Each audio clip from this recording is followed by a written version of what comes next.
ఓరి పొట్టోడా నీకుంటుంది అని రాజకీయ ప్రత్యర్థులు చులకనగా మాట్లాడి ఉండవచ్చుగాక, నేను పొట్టివాడినైతే అయి ఉండవచ్చును గాని గట్టివాడిని అని తెలంగాణ ముఖ్యమంత్రి రేవంత్ రెడ్డి తన నాయకత్వంలో జరుగుతున్న ప్రతి ఎన్నికలో రుజువు చేసుకుంటున్నారు.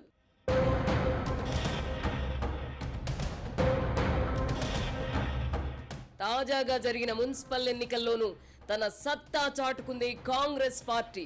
స్థానిక ఎన్నికలు ఎక్కడ జరిగినా అధికార పార్టీకి అనుకూలంగా ఫలితాలు రావడం సహజం. సార్వత్రిక ఎన్నికల ఫలితాలకు స్థానిక ఎన్నికల ఫలితాలు ప్రామాణికం కాదు.